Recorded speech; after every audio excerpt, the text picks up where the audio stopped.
And the concept is that idea of how do I take what an agent has said to me and turn it into an action step? What is it that I would need to do to not just receive the comment, but do something about it, making sure that I'm not missing an opportunity to um, make something of it. Not we oftentimes are kind of discouraged sometimes by what it is that we hear from an agent, but it doesn't have to be that way. We have the opportunity to actually do something with it and make sure that we're making best use of that comment that's said to us. Um, it can be as simple as a rejection. And if we get a rejection, what does that mean? What's my next step as an author if rejection is the issue? So let's start with that one. Many times, an author will receive a message from an editor or an agent to whom they've sent their project. It could be an editor, not just an agent, but oftentimes these principles will apply, whichever that is. If they say something like, I'm not personally acquiring that, or they say, I'm not personally interested in this project at this time.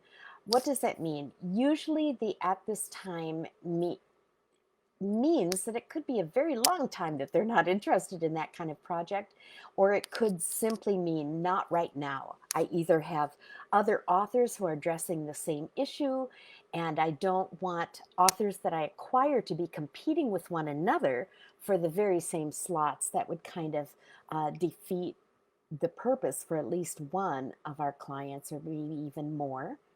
Sometimes it's an issue instead that, for instance, I'm not a great person to be an agent for sci-fi. And part of that is because I'm not familiar enough with sci-fi to do a great job representing that to publishing houses. I'm not, if I fall in love with it, that's great, but it might just be me who's in love with that and not necessarily um, not necessarily the project itself is either a strong one or a weak one, but it's just because I haven't had enough familiarity with that. It's not something that I read enough about. But um, the one of the issues that often comes to mind in this regard, I'm going to try to get my lighting a little better here. One of the issues that often comes to mind in that is if I get a rejection from an agent, but there's no other feedback except they're just turning it down. What do I do with that? One thought is you turn around and send it out to another agent. Or you turn around and send it to another editor if that's what you're doing, if you make connections with other editors. Um, Many times, the wisest thing to do is to look it over one more time and see, is there anything I missed, anything I now feel strongly about? Maybe I created this proposal 6 months ago, just heard back from the editor or the agent, they're not interested in it, and 6 months has passed and you may have grown as a writer by that time. You may have had an experience where there's new information that you can add, new research that's come out that you can add to your project. Or you might realize, I'm just not that big of a fan of my own first chapter. Maybe there's something else that needs to lead into this book. So if a rejection comes, the rejection may be for a very, very good reason to help you retool as a writer, or it may simply be that's not the agent or the editor for you. Someone else is. So if you hear a rejection, that's not a rejection of your writing forever and ever. Um, it may be, Tricia said, Janet rejected me for YA fiction the first time, but she told me to submit again when I had something else. I did with adult fiction and she accepted me, and now 80 books later. That's really strong advice to keep in mind, because the project that you submit may not resonate because it's not your sweet spot yet. You've created something you've been very strongly linked to. You've been working on it for 12 years. You think this is the one, and the agent may reject you and offer that advice of send me something else when you have it ready. In fact, that's in my notes a little later on too. The action step for that is send them something else when you have it ready. Because even if they reject that, they've given you an open door to resubmit. Do that. If they, I'll skip ahead a little bit, but if an agent would say, I can't represent this right now because because that particular category is very full. In all the publishers that we're talking with, that category has plenty of good, strong authors addressing that topic or that particular genre or category right now. And if that's true, we can send things out and they'll be rejected by the publishers just because they don't have any room for it. That doesn't mean they won't have room for it in a year or 2 or maybe 3 years. That also doesn't mean that you're a lousy writer. It might just mean that the timing needs to be different. So if what you do in the meantime is keep working and keep working on other projects, you might accidentally or divinely stumble over a category that really does share your writer voice in a better way. It's a much stronger voice for you. It's a stronger topic for you. And who knew that you would love that as much as you do? Resubmit that and see what happens, because the agent may find that that resonates with her or with him in a stronger way. Or it may mean that as that agent or editor has been watching the publishing world and readers, they now know that this is a great time for that kind of a topic or that kind of a book. It doesn't matter if it's fiction or nonfiction, that applies to in both of those scenarios. So another comment that you might hear, and might hear more than you would ever want to, from an agent or an editor is, for this kind of book, you would need a much stronger platform. Raise your hand if anyone has ever heard that. And the rationale behind that is not just flippant. It's not just, I want to get you out of my inbox, and so that's what I'm telling you. It's the truth, and it's a hard truth, and it's a hard one to get around, but there's a little twist to that we might find interesting in offering an actual action step rather than just sitting and wallowing in the misery of the fact that they say you have to have a stronger platform.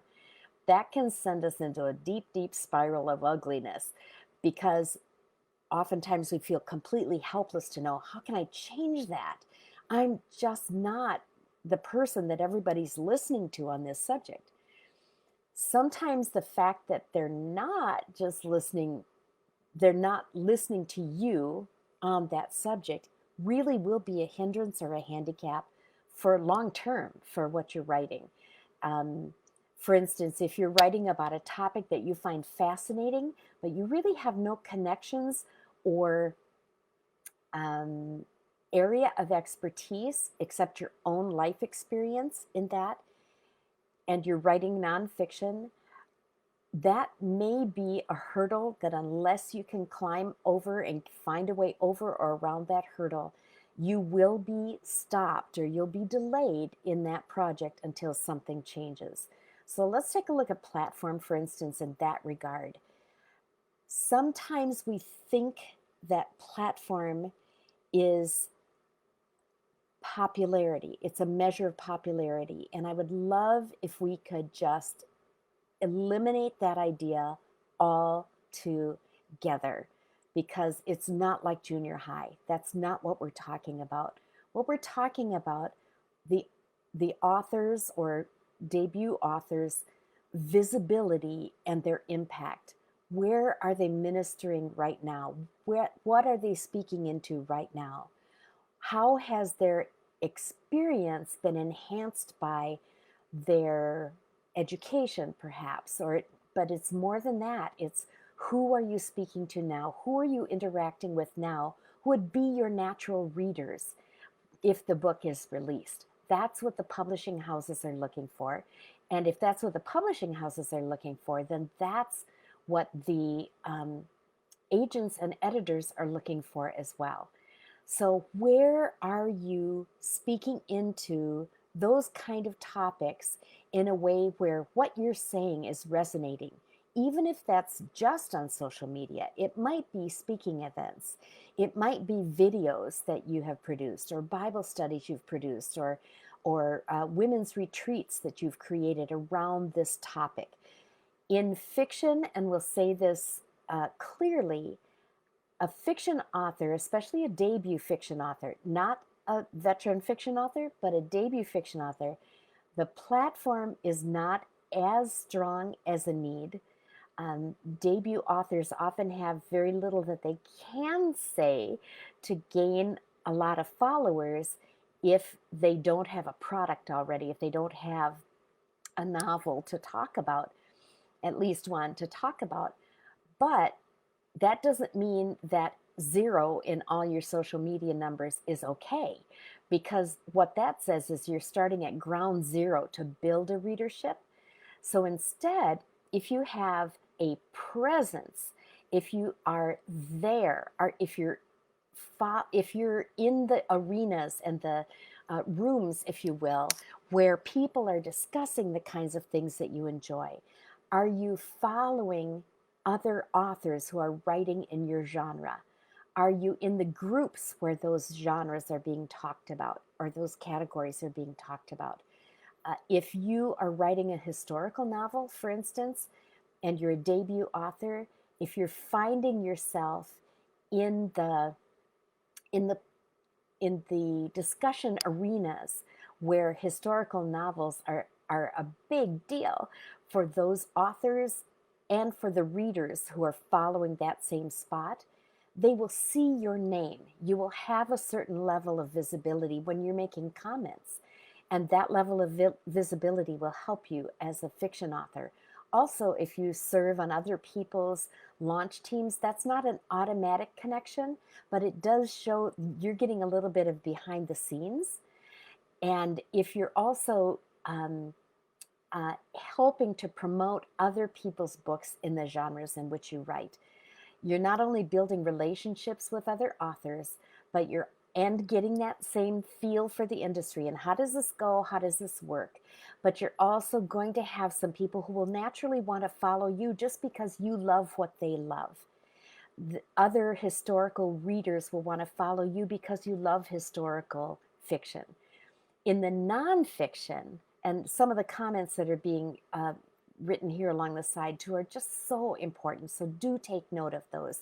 But in the nonfiction realm, there's so much competition from people who not only write well, but have sold lots of books already, who may be writing on your same topic, and they're writing well, and they already have a reach of thousands and thousands of people.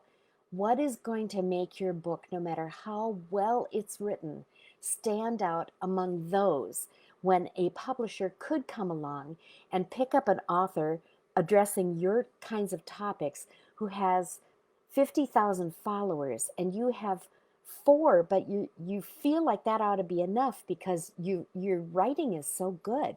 The writing may be excellent, but anymore, strong writing is not enough. And it's hard for us to say that. It's very hard for us to say that. But also, for an action point, don't take that kind of comment that your platform needs to be stronger as a death knell for your book. Work to make your platform stronger. What that might be saying is not right now. So build and build and build and build as you can. Find creative ways to be reaching people so that they want to listen to what you have to say. You may even need to do this. You may even need to invest some money in somebody who is very good at marketing and social media strategy of building social media connections, or even invest in someone to help you build your speaking audience if that's what you're doing in nonfiction. And if that's the case, you're probably thinking, I'm making $0 from my books already. I haven't been published, or I've been published, but it hasn't gone far enough. I've got a topic in nonfiction that I feel so passionate about. I have no money. How am I going to be able to do this? Some of it is related to the idea that in that there's a similarity between being an author and every other endeavor we do. Sometimes we just plain have to invest money and time in order to be able to get to the next level of what we want to do. If you're starting any new business, you're going to have some capital to invest in licensing fees. You'll have to invest you may need to invest in a building or at least a home office. You may need to invest in product materials. You may need to invest in a patent. All those things that are going to cost you money before you're making money. But sometimes that is, and especially in the world that we're living in now, where a strong platform has become so important when you're writing nonfiction, you may have to invest some dollars in having someone who's an expert at it come alongside you to help you build that platform so that those numbers are more appealing to a publisher. If they're more appealing to a publisher, they will be more appealing to an agent. So don't just take that as a no, I'm done, I'm toast. But take that kind of comment about you need a stronger platform and apply as much creativity to building that platform and ministering to people so that the platform is built while you're reaching people, touching them, impacting their lives, strengthening them, upholding them, encouraging them. That platform will build naturally, and as it does, you will find that element of it will get stronger for you as you present your projects. I know time is going quickly, but there's something really big in this topic itself. When Jesus first started ministering to people, when he first started his public ministry, he did not have thousands following him. He had a guy here and a guy there and a gal there and a guy there. And even Jesus had to build up to the place where there were people who would drop everything and listen to what he was saying. Even Jesus. And God sped that along, and Jesus sped that along because he was the Son of God, and there were miraculous things happening. But I find it so interesting that he started with a few, but he so powerfully impacted those few that the few told others, and they told others, and they told others. And the gossip level of, hey, this guy has something important to say, and he's healing the people we love.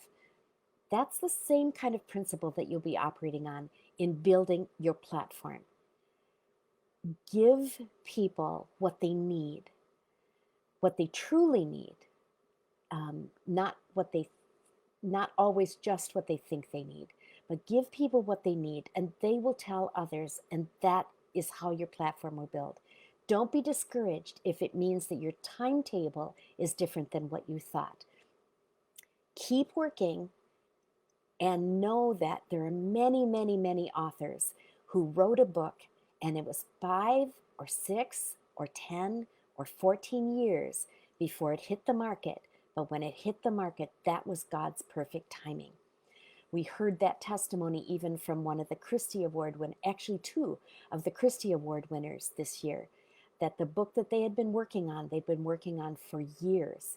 And when God says the time is right, that's when it leaps up. So, number 3, let's go on so we can get to at least half of these 14 points that I have here. And some of my points have a part B to them as well. So, if an agent tells you your project needs a clearer focus, it needs to be more laser focused. How many have ever heard that spoken to you? This often will happen in nonfiction. In fiction, what it usually means is that the plot wanders a little bit, and doesn't have clear motivations and goals for the characters in the novel. In nonfiction, it might mean that you're trying to tell too much in one book. It has too many rabbit trails, or you may have experienced this too. There was a time when we had a visiting pastor come to our church. It happened more than once, but I'll just say a visiting pastor who came to our church, and his sermon felt like he was trying to give us every bit of biblical wisdom he'd ever heard in that one sermon. What would have served us much better is if he had had one major point. Maybe it had three sub points, but one major point that he was communicating with us that day, that would have been memorable. But cramming all the information and all the wisdom he had gained over the years into that one sermon meant that it really communicated nothing. So if you have a nonfiction book that you've been told needs a stronger laser focus, don't take that as this is garbage. Take that as, I need to look at my manuscript and see, what did that agent mean, and how can I accomplish that? Sometimes what it will mean is laying your project before the Lord and saying, God, you're going to have to help me see this through their eyes, not my own.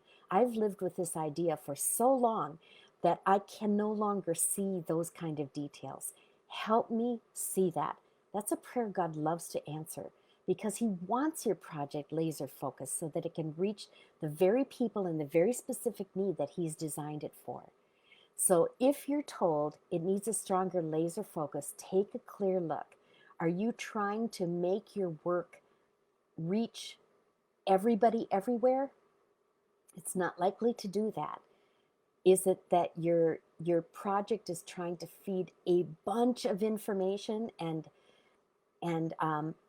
kind of shoehorn it all into this one project? Maybe it's the only nonfiction book you'll ever write.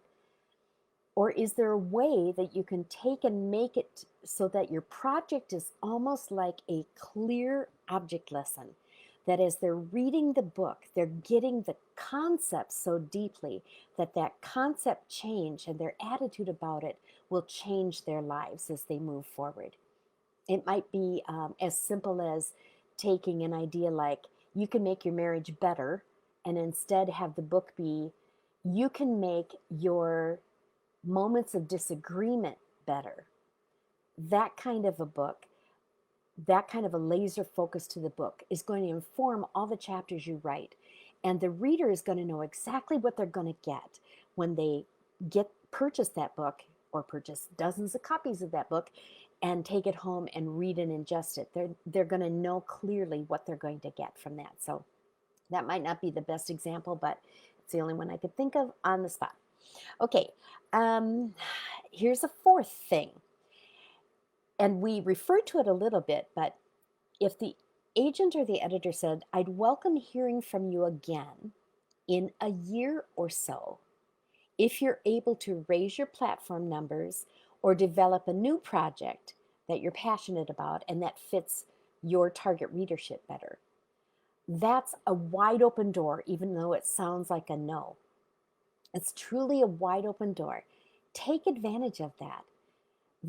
It's a welcome thing when an agent receives a proposal from an author they spoke to and had to reject a year ago. And the author says, I took to heart what you said. I've changed my proposal and my target audience. This is a new project, brand new project. Or if they say, this is the project you saw a year ago. I've worked on it hard over the last year, and my platform numbers have changed in this way since then. I took to heart what you said. Are you interested in taking another look at it? And almost every agent will say, yes, gladly, thank you. They may still have to say no, but the odds are that because when they said that, they really meant it. And if you have followed through on that, following through on that advice is already a big boost in your relationship with that agent or with that editor. So they will be happy to take another look and see if it now fits. Or they may see that because you have invested this year in doing that work, they will be able to invest even a little bit more time and give you some more positive feedback or some more critique even than they were able to give the first time around. So please do use that as an action point. Write it on your calendar if you need to. In November of 2021, resend this project to name your agent or name that editor, um, and put it on the calendar so that you're reminded to do that when you're comfortable that it has improved in the areas that the agent has said, or another project that maybe will resonate better with him or her. Many of us have heard, but many of us also have not heard the truth of the matter that um, a, a fiction author, it's a rare novelist who will sell their very first complete manuscript. Many times it's manuscript number 4 or 6 or 7. For me, it was number 4 of complete manuscripts I had done that did not go anywhere. And then the one that resonated with an editor went someplace. And now I'm working on book number 35 since 2010. So take heart that if your project isn't resonating, or if you hear a no from many agents and many editors, don't throw it away, keep it in a file, but start working on something else. And you may find that just the process of finishing that one makes number 2 even better, makes your 3rd book even better. And it may be your 3rd or your 4th book, or even longer along the line in that is the one that will start the ball rolling. That sounds like I don't have the time in my life to write if it's not going to go anywhere. What other things in life have you invested time in where you weren't an expert at the beginning of it, but you sure learned a lot in the process?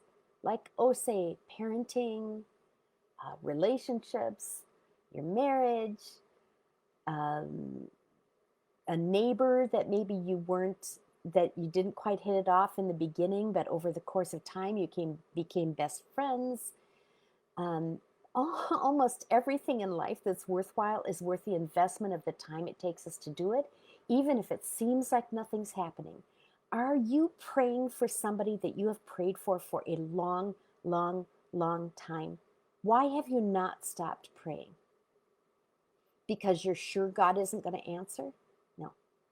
Because you're sure God cares, and you're going to be faithful until God says the time is right. And that's the same principle too with writing. If you believe God has called you to this, even if you just enjoy it, keep doing it. Keep working on projects and new projects and new projects. Those ones that are sitting in the file, they may get a life someday. But if you've been rejected and they say you're a good writer, keep working on it, then do that. Keep working on other projects other than the one that keeps getting turned down by agent after agent or editor after editor. Work on a new project, and it may just so infuse life into you that you realize, I think this might be the one. When I started working on number 4, even though I liked the other things I'd written, I thought to myself, sincerely, I thought, this might be the one, because it was the one that called the most out of me emotionally, and it was showing up on paper, and I think I'd finally found my voice. And it turns out it was in a completely different genre than I thought I was going to write. I assumed, and some of you know this, I assumed that I was going to write historical, sweet little romances. And instead, I'm writing hard, gripping, tough topic women's fiction. And that was what I hope others would consider my sweet spot. And I write some other things, sometimes for a break and sometimes because I'm passionate about other things now too. But please don't please don't ignore if an agent says, send me something else. Send me something else when you have it ready. That's an action step that you so It's such an open door. So please do. And yes, God never wastes anything on this journey. If you write 1,000,000 words that never go anywhere except you wrote them down, they have accomplished something in you. And they may eventually accomplish something in the lives of others. We know that there are a lot of artists and authors whose work did not come into popularity until they were long gone. If your novel is part of your legacy, or if the nonfiction book that you wrote that got rejected by everybody winds up changing the life of a grandchild of yours after you're gone, will it not have been worth it? It will. Doesn't always feel that way in the moment, but it will. Okay, point 5 is if an agent says it's important not only to be an accomplished or skilled writer, but to also be familiar with the industry and what is required. There might be something in your proposal that shows you're really not aware of the industry well, that you have something to learn about how this publishing thing even works. Please don't take that as a stop. Instead, it is a go light for you. It's a go light that says, go get informed. Find ways. It might be joining a group like this one. It might be joining ACFW if you write fiction. It might be joining some other kind of authors organization or critique group. It might be subscribing to some industry publications or watching industry news. It might be talking to other authors to find out, how does this really work? Or how come when I sent her a 16-page synopsis of the book, they didn't care for that? Why is that? There's so much to be learned, and this place, this Write That Book place, is a great place to learn. And some of you are absolutely engaged already right now in learning more about the industry itself, about what's expected, about even what's expected in the font that you use when you turn in a manuscript. All those things can help to push you along in the process. And when an agent or editor in the future sees, oh, she knows something about the industry, or he knows something about the industry, he's aware how this works. If an author sends me a proposal and then writes to me a week later to say, did you even receive it? Because I haven't heard anything, and I expected that you'd at least give me the courtesy of a response to that. That's a sign that the person probably hasn't been writing very long and doesn't know how this stuff all works and doesn't understand how much is in an agent's inbox waiting for her attention and what is normal and within the publishing industry. Or if they say, in their query letter, my husband just lost his job and we're not going to be able to pay rent next month. So I thought, well, I could write a book that would help to pay expenses. That shows that they're not aware that in the traditional publishing market, what I'm looking at today probably won't be published, even if I love it this minute and I sell it tomorrow to a publishing house. It probably won't hit the market for 18 months or maybe 2 years.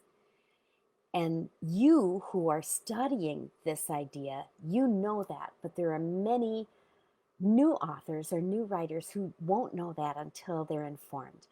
And some of you can be the people who help inform others and then encourage other people to do things like join Write That Book and be able to figure those things out so they sound, when they submit a query or proposal, they sound like they have been informed about what's going on in the industry. Okay, number 6. You may have been told, raise your hand if you have, this isn't going to work because you need to come at this with a fresh angle or a unique perspective. Also, something that works for fiction and nonfiction.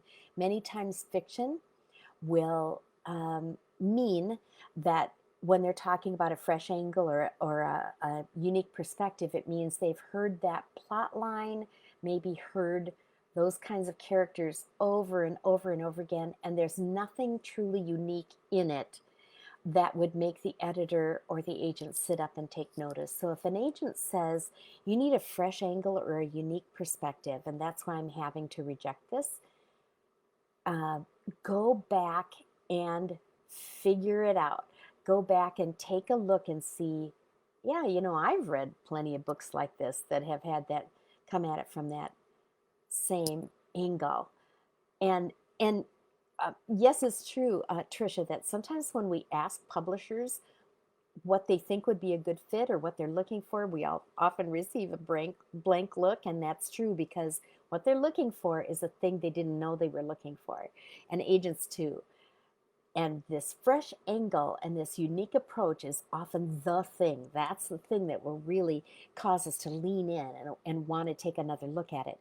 It might be a book about prayer, but it's coming at it from a completely different angle than we've seen done for years. Um, One of the real hardships in knowing that a new writer or a writer is unaware of the industry and how it works is if they do not know what's already on the market that's like their book, because there is on almost every single book that will ever be written. Trisha's Grumble Free Year is an awesome, awesome concept. Has anybody ever written about grumbling or complaining? Lots of people, lots of people.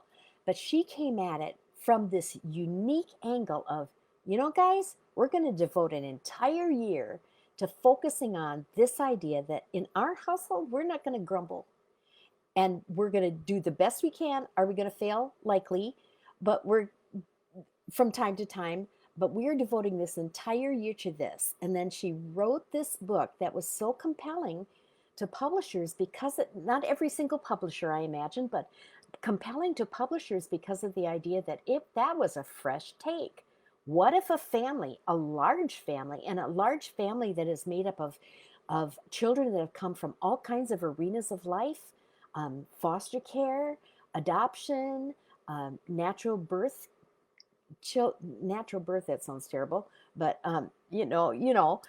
what I'm talking about, from all arenas, all together in this one house. And if we just determined we're going to spend a year trying really hard not to grumble at all, that was the fresh perspective that caught people's eye, and it caught readers' eyes, and that's why it caught the editor's eye, because the publishers knew that it would catch the reader's eye. So there you go. So the whole circle of that is, if you've been told you're going to need a fresh perspective or a new angle, I've heard this before. Don't take that offensively. Go back and see what will make my project have a fresh angle or a new perspective on a timeless truth. Then write that and then submit it to editors or agents and see what they say. That's what they're looking for. They can't describe to you the wonder of this magical magic sauce that they're looking for, but when they see it, it's almost always related to, that is a fresh approach to that topic, and it's so needed right now. Another point is that some agent might tell you, you've presented such a distinct denominational viewpoint of this. Maybe it's that I can look at the project and realize that you're writing it from a Southern Baptist perspective, or a Catholic perspective, or an Episcopal perspective, or a progressive perspective. If the reader can tell what denomination you belong to and support, you will lose some of your audience, because most publishers are not looking for a readership that is that narrowly distinct. They're not trying to sell books to Lutherans only. Most publishing houses are not. Even Lutheran publishing houses aren't looking to sell their books only to Lutherans. So the denominational element of your book, if it's so strong that a reader can pick up, and an agent or an editor can pick up on that denominational bent, it's going to wind up being a handicap, and it will reduce that pool of readers for you, which then reduces the chances that a publisher will take that book on. There are Southern Baptist publishers. There are Dutch Reformed publishers. Or that's the background of the particular publishing house, but none of them are looking to publish books that are specifically and only for that denomination of readers. So there may be some people who will find that point interesting. We don't have to spend a lot of time on that. One of the things that in nonfiction especially, one of the things that I noticed when I worked on a radio broadcast for 33 years and wrote scripts that were spiritual support and encouragement for people of how God's word spoke to whatever our life situations were. In all those 33 years, there was not one radio station or one reader who asked us what denomination we were. And nobody knew. Nobody even knew that my denomination was different from my radio partner, Jackie's denomination. And why was that? Because we wrote to people's true needs, knowing that their church's denominational distinctions could be handled by their church, that could take care of that. But we were writing just plain the truths of Jesus Christ and the truths of God's word, and left denominational or theological debate out of the picture. So that might be a help to somebody. I hope it is. Okay. There may be an agent or an editor, specifically an agent, who might suggest that your readership is so narrow that it might be best if you independently publish. That is not a rejection that they're saying to you, this isn't worth getting out there in the world. That's not at all it. If they're encouraging you to self-publish it, they either mean this is very good, but it won't fit that larger market of the traditional publishing market, or the specific publisher's needs and what they're looking for. But it may mean instead that it is very good and it deserves to be out there, but a self-publishing route might be the way that you get it out there. So don't use that as a stop. Again, use that as a proceed with caution. Should I? Maybe I just need to approach a different agent or a different editor. But it might be that it is in your best interest and your reader's best interest to independently publish that, depending on what it is. It might be a book specifically for people who homeschool special needs kids. Do many people need that kind of information? Absolutely. But it might not be one that a traditional Christian publishing house would pick up, just because they know that there's a vast amount of their readers for whom that would not apply. So take that to heart too. Here's another tip. If an agent tells you your target audience is too broad, and that makes it sound like you're shotgunning your message as opposed to really tailoring it to your readership. Also take that to heart, but make it an action step. And that action step is to take a careful look at who's your best core readership going to be for that book. If you're writing a book about prayer, of course you would assume that everybody needs that, even non-Christians. They need to know about prayer. Or if you're writing a book about finding God's will for your life, who doesn't need that? But if we're trying to hit 18-year-olds and 80-year-olds at the same time, we're going to hit a handful of some people, but we can't help but miss our core audience of who that is.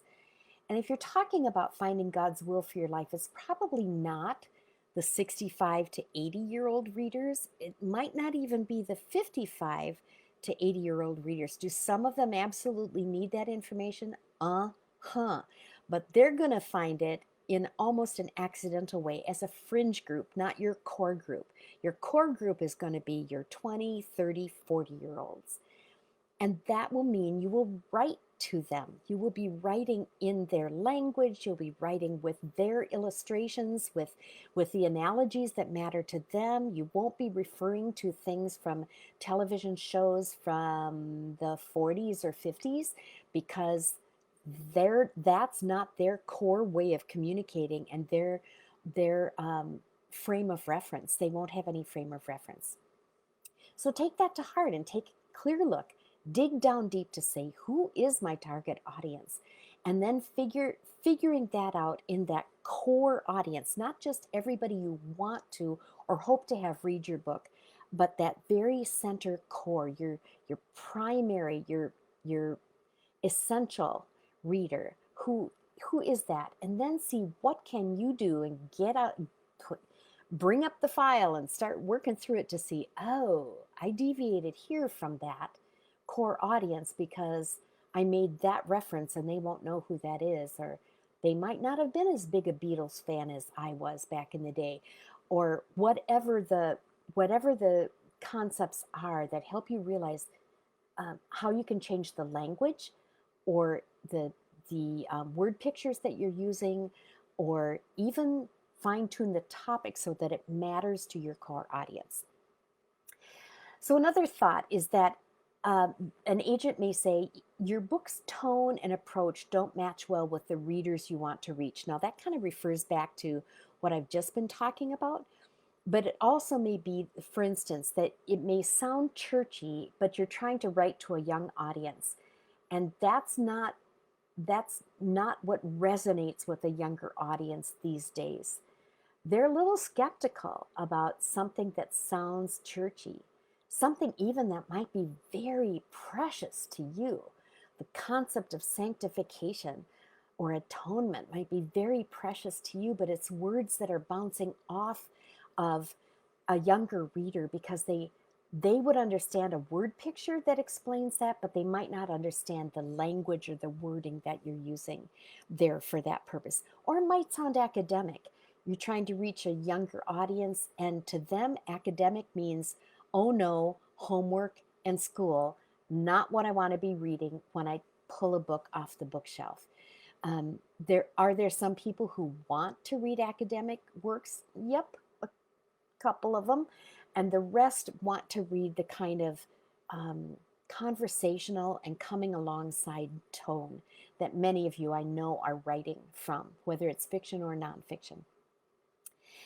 Okay, so an agent or an editor may say to you, I encourage you to write shorter chapters, even if that means you have to write more of them. On the converse of that, they might be, whether that's fiction or nonfiction, but they also might say about your novel is 40,000 words too long. Even though that sounds like a rejection, it is actually an action step. It's an open door for you to go in and figure out what's the normal length of the kind of book in the kind of category that I'm writing, and then write to that normal length. It matters for so many reasons. It matters because of how much space it takes up on a bookshelf in Barnes and Noble.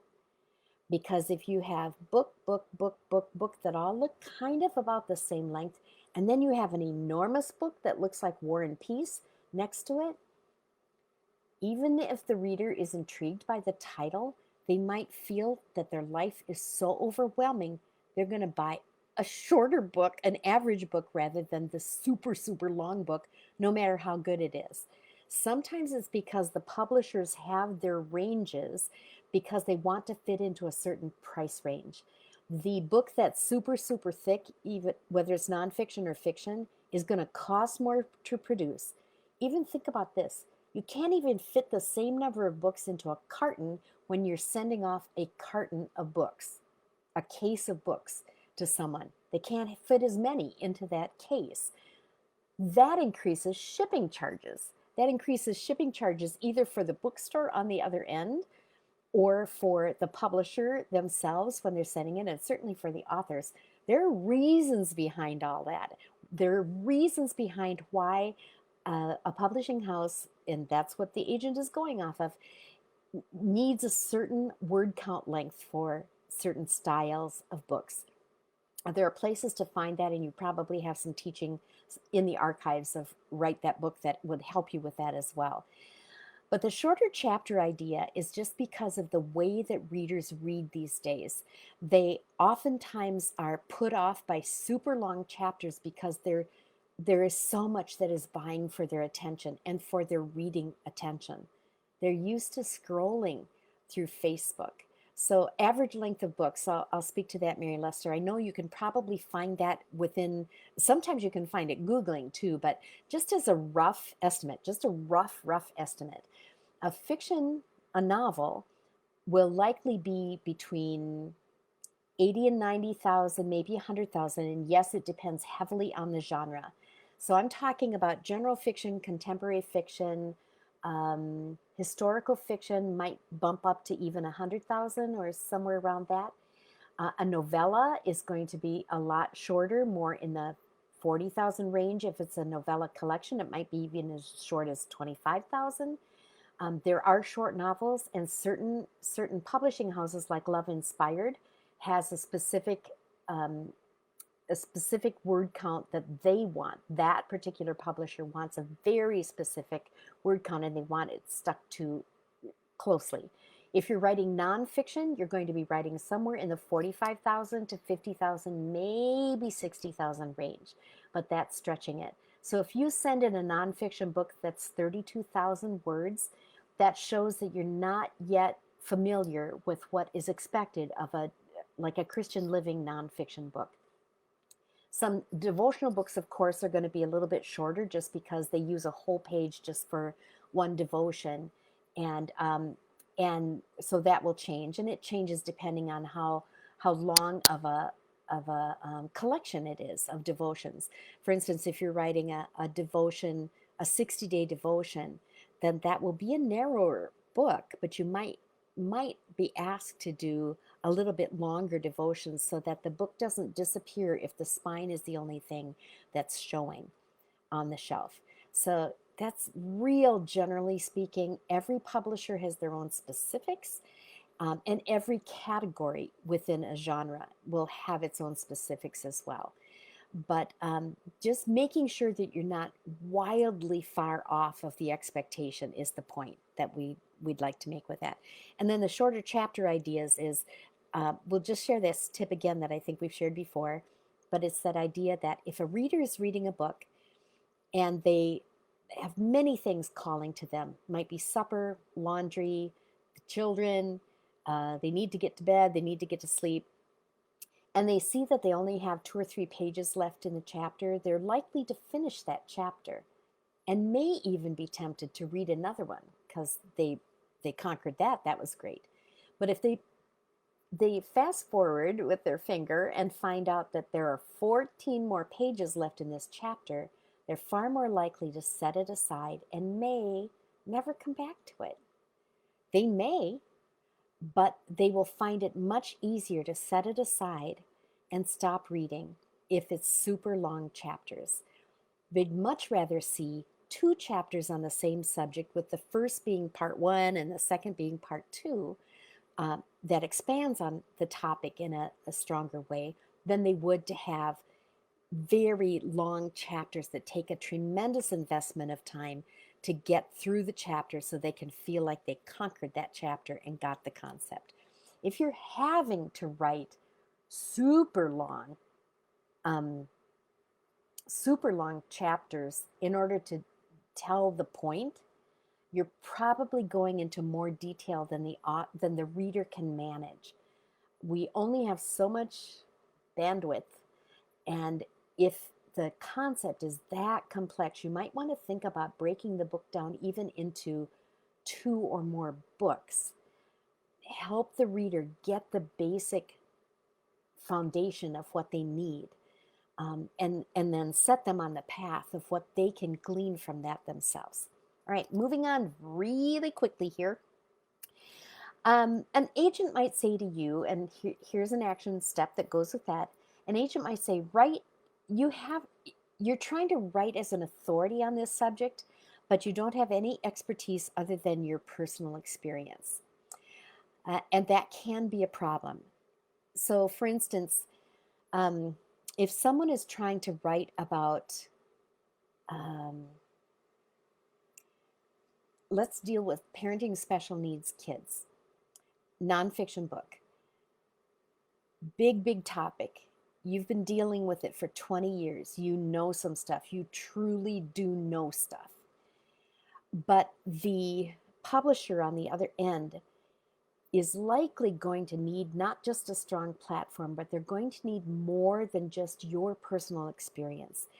And so it might mean that you're tapping into more research than you thought you would have to do, so you can bring in the wisdom of experts and you can bring in other parents' experiences as well to help um, to help make sure that the reader doesn't feel like you think you're God's gift to the special needs parenting world, but they see that you're using your experience, your personal experiences, to make a connection with that parent, with that reader, but also incorporating the wisdom of other people that you're either quoting and crediting, or maybe you have someone who is an expert in the field write a foreword for the book, something that will help the publisher know that the book isn't just your personal experience, but there's more to it than that, which offers a richer experience for the reader.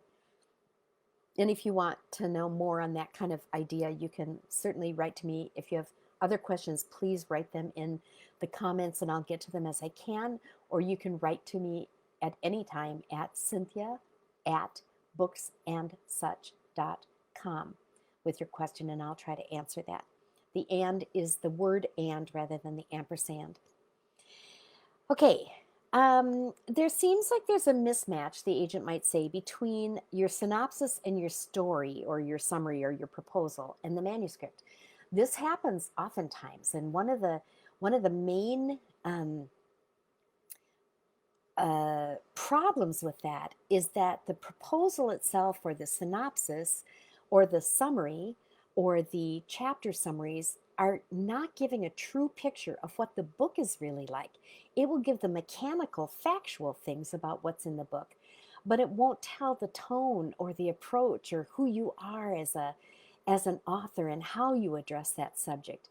They'll they'll read through the proposal and maybe be yawning through it, and they'll get to the sample chapters, and that's where it really comes alive. But what they wish is that the proposal gave a hint of what the sample chapters were going to show. So if you're writing humorous and your sample chapters are a laugh a minute and it's a riot, there should be some humor reflected even in the proposal, especially in those chapter summaries. If you're writing about a topic that is truly heartbreaking, if it sounds too mechanical and cold in the proposal part, they'll also see a disconnect there. So the action step is go take a careful look again at your proposal before it's sent out again, and make sure that the summary, the synopsis, the proposal, the sample chapters, all those elements are giving clear clues as to what the author or what the agent or the editor is going to find when they get to the sample chapters too. Yes, it is the kind of mechanical academic part of the proposal that we're talking about, but there are ways that you can make sure that the publisher, the editor, the agent knows what the tone and what kind of voice you have as an author. That should show up even in the proposal. Another action point is in regard to, what do I do with the fact that this agent turned me down? There are times when the agent is turning you down for reasons that they cannot express. Many agents will do their best to at least give you a little hint of what you can work on, or or the fact or why it didn't resonate with them or why it just isn't the right project for them to even consider. But a rejection, if we can retool our thinking about rejection and what an editor says and think about it in regard to other RE words, like, does that mean renovation?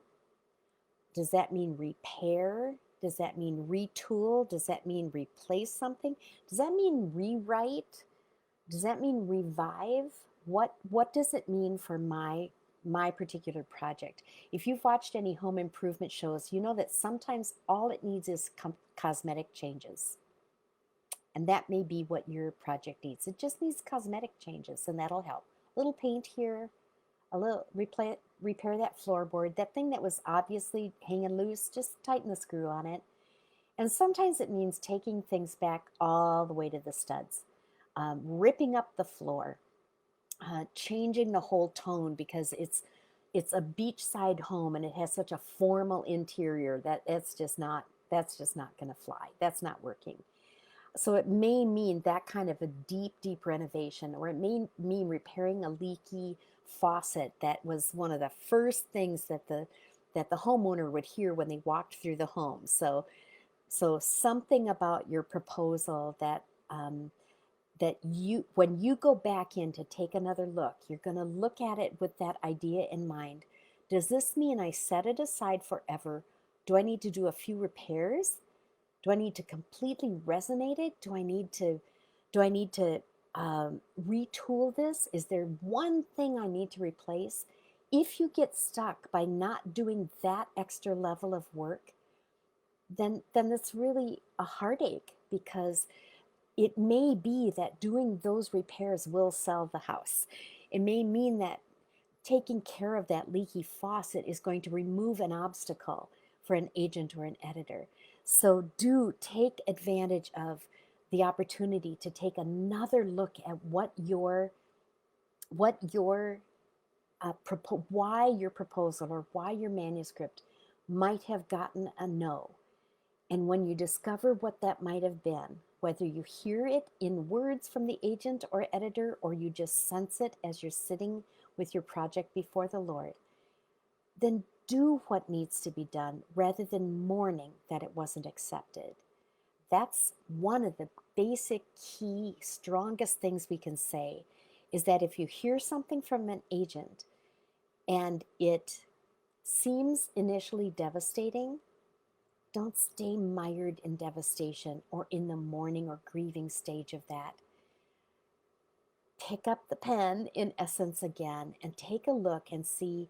Oftentimes, even veteran writers who have a book project that is um, completely isn't going to cut it, and they have to do a complete rewrite, they will mourn and grieve. Veteran writers will do that. Best-selling authors have that happen sometimes.